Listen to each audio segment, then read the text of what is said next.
পার্বত্য চট্টগ্রামে সেনা শাসন যেটি চলছে, যেটি এখনো চলছে এবং এর সঙ্গে যুক্ত হয়েছে উন্নয়নের আগ্রাসন। সবাইকে সংগ্রামী শুভেচ্ছা। আমার পূর্ববর্তী বক্তারা অনেক কিছুই বলে গেছেন, আমার বিশেষ করে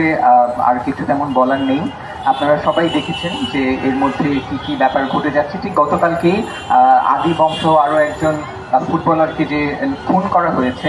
তাদেরকে নিয়ে যখন অনলাইনে বিভিন্ন মাধ্যমে তাদের পরিচয়ে সমেত পোস্ট দেওয়া হচ্ছিল এবং তাদের এই হত্যার বিরুদ্ধে আওয়াজ উঠছিল, আমি জানি না আপনারা লক্ষ্য করেছেন কিনা, অনলাইন থেকে সেই পোস্টগুলো ফেসবুক থেকে মুছে ফেলা হচ্ছে এবং যিনি পোস্টদাতা তিনি সেই পোস্টগুলো মুছে ফেলছেন না, পোস্টগুলোকে সরিয়ে ফেলা হচ্ছে এবং কিভাবে ঘটছে সেটাও যিনি পোস্টদাতা তিনি বুঝতে পারছেন না। কাজেই এই অনলাইন স্পেস থেকে শুরু করে আমাদের বাস্তবিক বর্তমান বাস্তব স্পেসে যে ধরনের নিপীড়ন জারি আছে সেটি আমরা সবাই অবগত এবং আমরা নিশ্চয়ই এখানে যারা অন্তত সমবেত হয়েছে, আমি আশা করি যে আপনারা কেউই সেটাকে সমর্থন আমরা করি না এবং যারা আমাদের কথা শুনছেন বিভিন্ন জায়গাতে দাঁড়িয়ে, তারাও আশা করব যে আমাদের পাশে দাঁড়াবেন এবং এই নিপীড়নের বিরুদ্ধে আওয়াজ তুলবেন।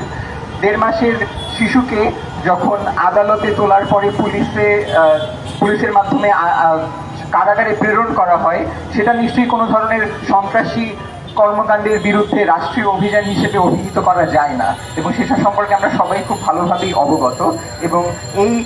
পার্বত্য চট্টগ্রামে সেনা শাসন যেটি চলছে, যেটি এখনো চলছে এবং এর সঙ্গে যুক্ত হয়েছে উন্নয়নের আগ্রাসন, যেটি বাংলাদেশের অন্যান্য অঞ্চলেও বিদ্যমান আছে, সেটি পাহাড়েও গেছে এবং পাহাড়ে সেই উন্নয়নের যে রাস্তা, সীমান্ত সড়ক তৈরি করা হচ্ছে, মানুষের ঘরের উপর দিয়ে, জমির উপর দিয়ে পাহাড় কেটে যাচ্ছে তাইভাবে সড়ক নির্মাণ করা হচ্ছে উন্নয়নের নামে, তাদের বিভিন্ন নাগরিক সুবিধার কথা বলে। একদিকে নাগরিক সুবিধার কথা বলে ঘর দোর ভেঙে ফেলা হচ্ছে রাস্তাঘাট করার নামে, আবার একই দিকে সেই একই রকমের বয়ান দিয়ে, নিরাপত্তার অজুহাত দিয়ে জাতিকেই পুরো নিঃশেষ করে দেয়া হচ্ছে। ধরপাকড় করে নিয়ে যাওয়া হচ্ছে, যাকে তাকে যেভাবে গ্রেপ্তার করা হচ্ছে, খুন করে ফেলা হচ্ছে এবং সেটাকে আমাদের মনে হয় যে খুন বলতে পারাটা খুব জরুরি। আমরা নিহত বলি, নিহত হয়েছেন, কিন্তু আসলে সেটা নিহত না, তিনি তো কোনো দৈব কারণে নিহত হয়ে যাননি, মারা যাননি, তাকে তো খুন করা হয়েছে। কাজেই এই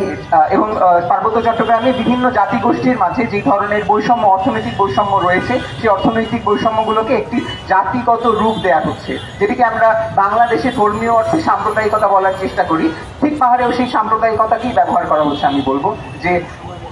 একটি জাতিগোষ্ঠীর উপরে আরেকটা জাতিগোষ্ঠীকে খেপিয়ে দেওয়া হচ্ছে এবং সেই বৈষম্যর জায়গাগুলোকে, যেখানে অর্থনৈতিক বৈষম্য তৈরি করার পেছনে যে কাজগুলো করা দরকার সেগুলো না করে সেনাবাহিনী তাদের ক্ষমতা কর্তৃত্ব বজায় রাখার জন্য এবং সরকার এবং রাষ্ট্রীয় বাহিনী তাদের নিপীড়ন বজায় রাখার জন্য একটি জাতিকে অন্য একটি জাতির উপরে নিপীড়নে উদ্বুদ্ধ করছে এবং যার ফলে কেএনএফ থেকে শুরু করে আরও নানান সংগঠন তৈরি হচ্ছে এবং যেগুলো সরাসরি মিলিটারির পৃষ্ঠপোষকতায়। আপনারা কেএনএফ এর ইতিহাস একটু, আমি আশা করবো আপনারা ঘেঁটে দেখবেন। এই নাথান বম, তার একটি বই আছে বম জো নামে, যেটি ভারতীয় একজন ঐতিহাসিক লাল দেনা তার এডিট করা,